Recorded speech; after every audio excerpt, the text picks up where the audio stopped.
Can you see this? Can you see the slides? Okay, great. We've all probably heard this saying, think global, act local. This is a way of thinking about theory, something we think, and practice, our actions, what we do. A lot of what we think about, we don't really have a choice in the matter. The world around us, the physical world, and the social world confront us, and that's what we have to think about. So in this session, we have to confront the reality we face today. I'm going to present a few slides and then ask everyone to comment on how all of this is coming up in your work for the SWA. And also these slides and the talk will be available later for study and sharing.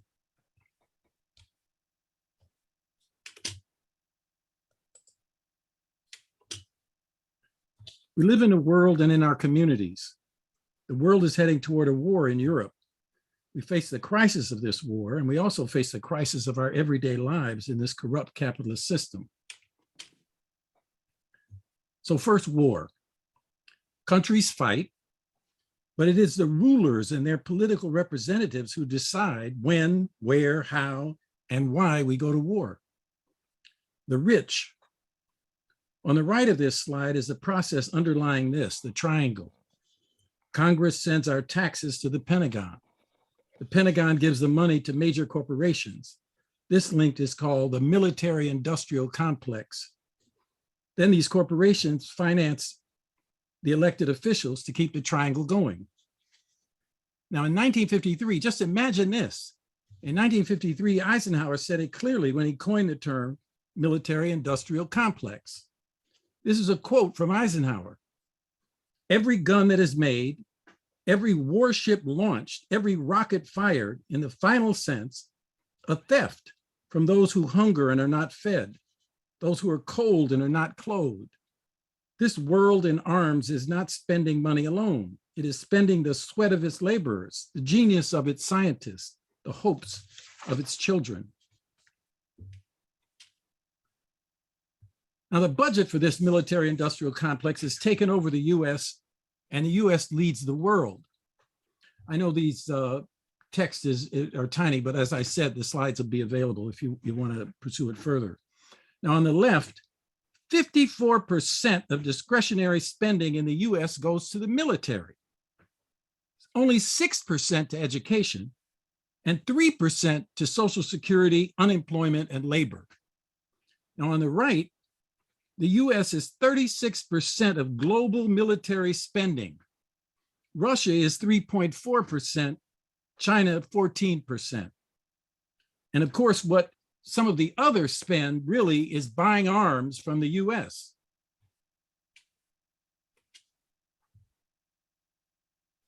Now here are the companies that make the most of this money. 61% of global arms sales are with these firms. Now, there are 51 members of Congress who own stock in the top defense contractors, and 1/3 of people responsible in Congress for these contracts own stock in the companies they make the contracts with. Capitalism in the US makes war good for business.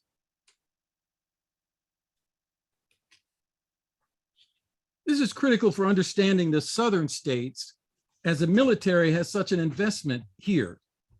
Now here's a slide showing how the racist legacy of the South, that is the Confederacy, is tied into the US military via the naming of US bases.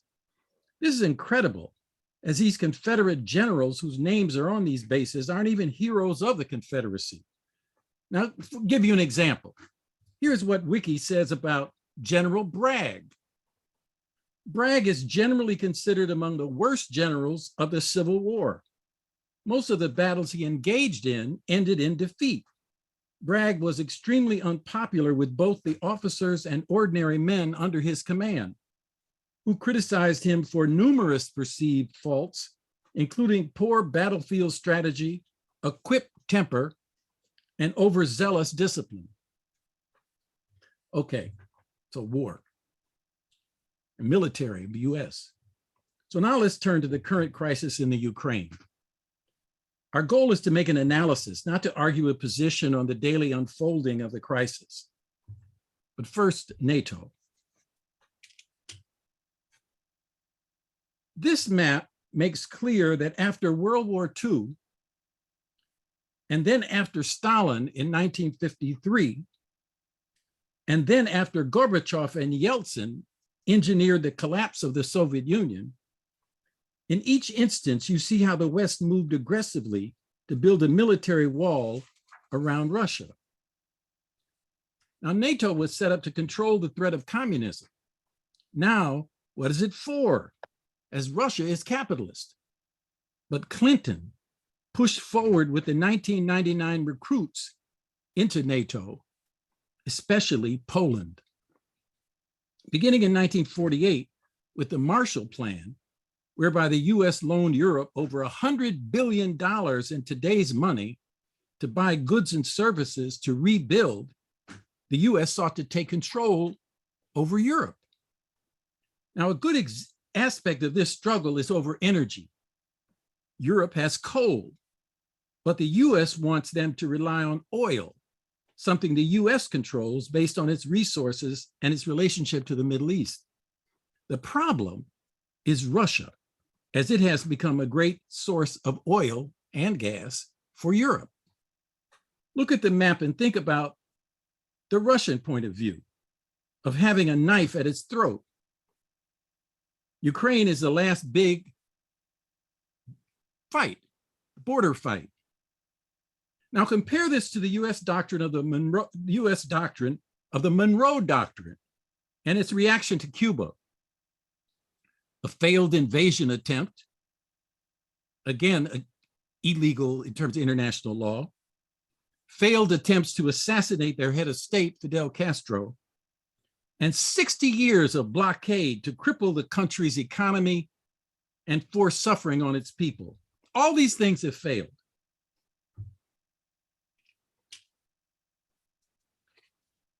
Now, Ukraine.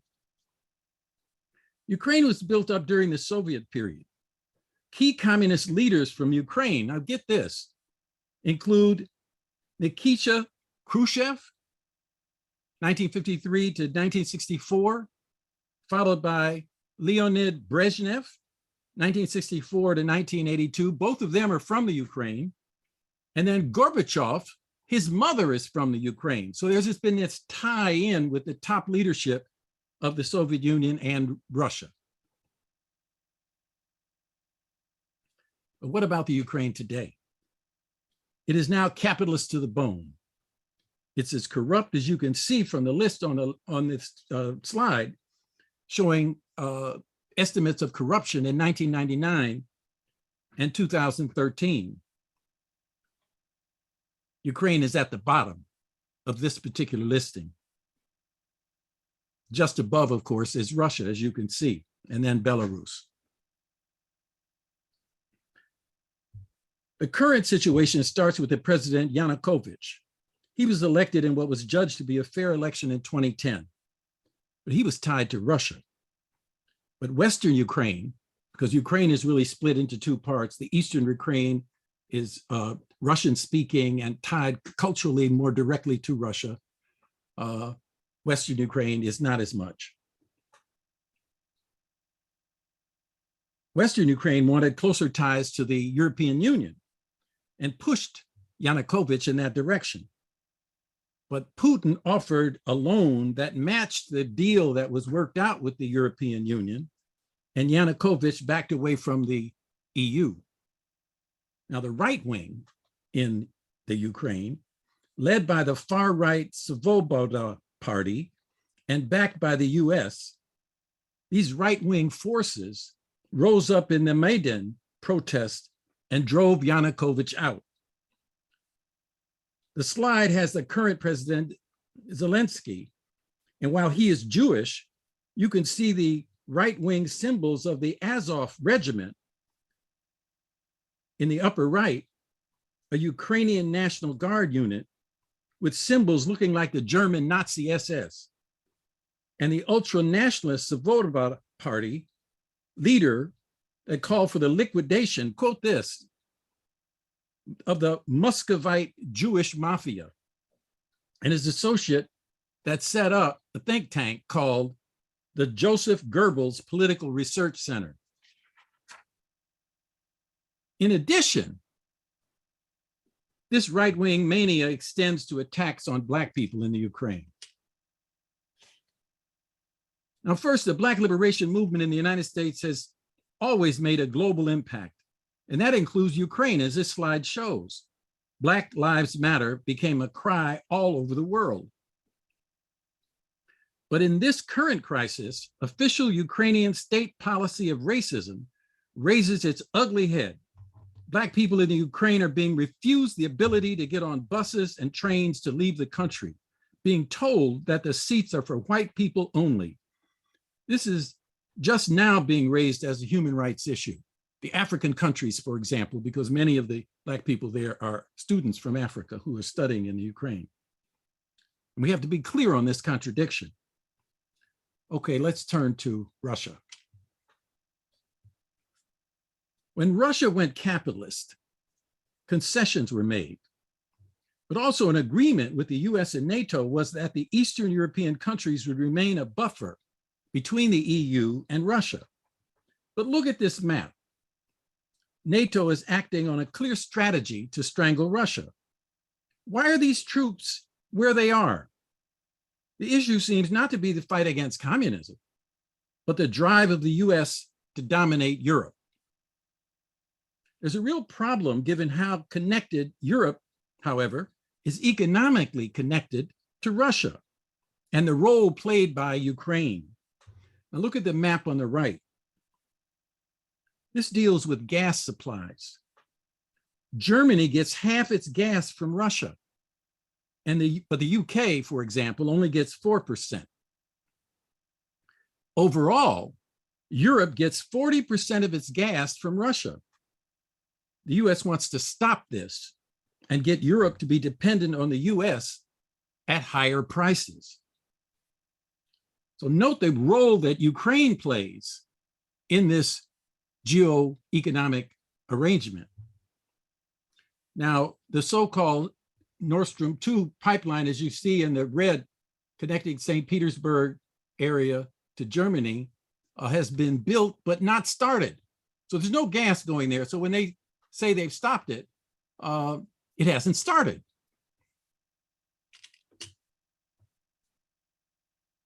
Now check these class dynamics.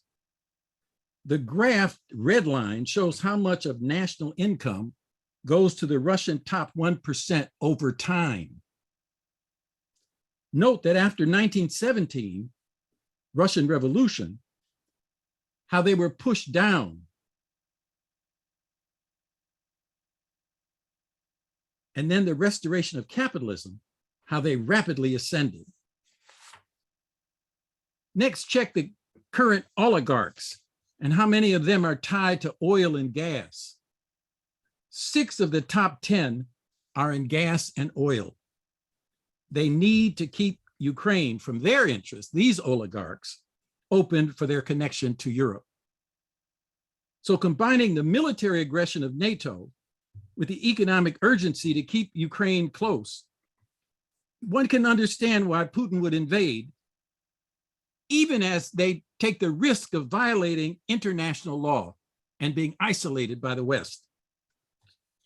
But what we know is that every country capable of doing such doesn't hesitate to do so. Such power corrupts. And the greatest violator of this is the United States. Of course, there's a fascist movement in Russia as well, and Black people catch hell there as well. Here you see Black demonstrators and contrast them with these neo-Nazis in a march. So we have made the point that the rich make wars, and this includes all the countries involved in this current crisis, which raises the question, what role do we play? Okay, they go to war on paper and in speeches, but they send us to do the fighting and dying. Now check the map. The South is disproportionately supplying working class people to keep the military at full strength.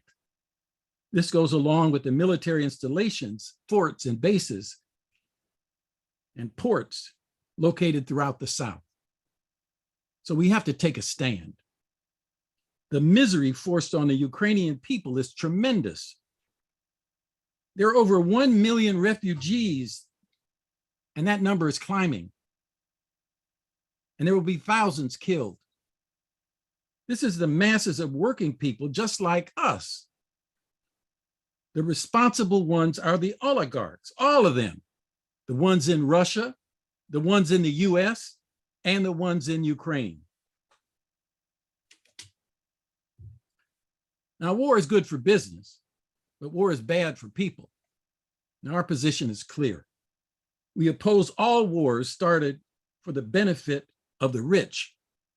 We stand with Martin Luther King. Sooner or later, all the people of the world will have to discover a way to live together in peace. We have the moral position already. What we need is a power base, enough power to force a change in policy, to have new leadership of the working class.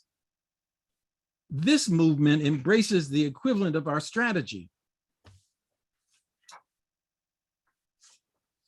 We will build up this power base. We of the Southern Workers Assembly, we are the Southern Workers Assembly, and we have a plan. You, the fellows, you, the organizers, you're implementing it, you're doing it. Educate, organize, mobilize, network, strategize to build a struggle, but always thinking about a vision beyond the mess we are in, so that our journey heads somewhere wonderful, where we want to be. One thing is certain, we are part of a class, and when our class begins to fight, that is a sign for us to join in with solidarity.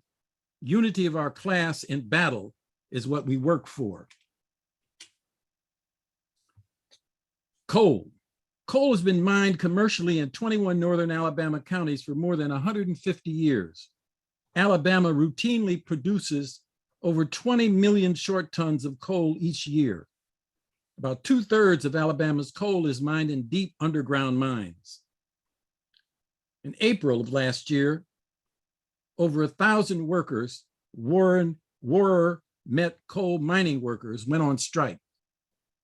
After taking pay cuts and making other concessions, the workers got no share of an increase in company profits. This is a battle call. This is a battle that calls for our support. We stand with the miners. Amazon employs a total of over 1 million people in the US.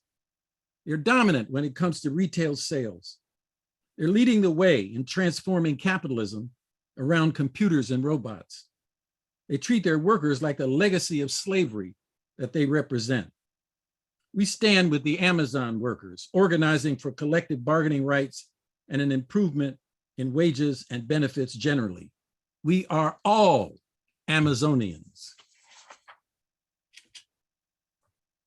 We love our coffee, but we have to love our brothers and sisters serving that coffee even more than that, the baristas.